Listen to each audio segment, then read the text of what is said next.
Ini kronologis pembunuhan MAL, mayat tanpa identitas dalam gorong-gorong Kota Masohi, kaki korban diikat batu. Teka-teki kasus penemuan mayat di selokan kawasan Bundaran Kota Masohi, Maluku Tengah terungkap. Gadis 16 tahun berinisial MAL itu ternyata korban pembunuhan.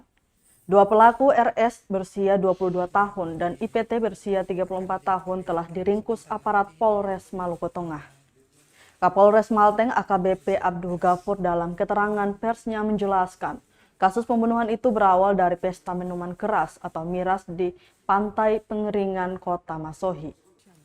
Usai berpesta, keduanya kemudian menghubungi dan dimintakan datang ke penginapan Samudra. Tak berapa lama korban datang dan masuk ke dalam kamar RS. Selanjutnya IPT sempat merayu korban dengan iming-iming uang sebesar Rp200.000 dan akhirnya berhasil menyetubuhi korban. Pada saat itu korban merasa kesakitan dan berteriak. Karena takut teriakan korban didengar orang, tersangka IPT kemudian membungkam mulut dan hidung korban dengan bantal. Setelah kurang dari 1 jam, IPT melihat korban sudah tidak bergerak. Melihat korban sudah tak bernyawa, IPT bersama RS mengikat korban dengan tali jemuran yang ditemukan di penginapan. Kemudian pelaku mengikat kaki korban dan meletakkan ke dalam selokan. Tersangka IPT ini mengambil bantal dan menutup mulut dan hidung korban dengan bantal saat itu agar berhenti untuk berteriak. Ya. Lalu melanjutkan persetubuhan. Nah, pada saat berlangsung persetubuhan lebih kurang 1 jam, tersangka IPT ini melihat korban sudah tidak bergerak lagi, pingsan.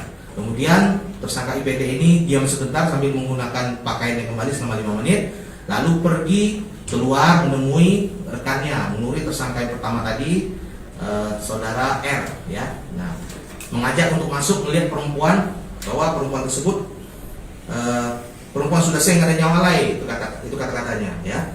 Nah, dan bersamaan dengan itu, saudara IPT ini meminta bantuan saudara R untuk mencarikan tali, ya, tali dari nilon, ya, tali, ya, untuk mencarikan tali untuk mengikat. Nah, lalu tersangka R ini melakukan ngambil gunting dari dalam mobil, lalu pergi ke jemuran yang ada di penginapan Samudra, memotong dan menyerahkan tali tersebut kepada tersangka IPT.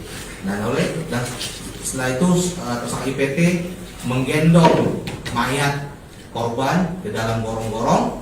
Kemudian di dalam gorong-gorong tersebut tersangka IPT melakukan pengikatan pada kedua kaki dan mengikatkan juga kepada batu dengan maksud mungkin untuk menenggelamkan. Ya, harus menahan supaya tidak terbawa air, ya. Nah, kemudian setelah itu tersangka pergi meninggalkan TKP lokasi dan kembali ke rumahnya. Yang akan diperlihatkan sebentar nanti. Terima kasih sudah nonton. Jangan lupa like, subscribe, dan share ya.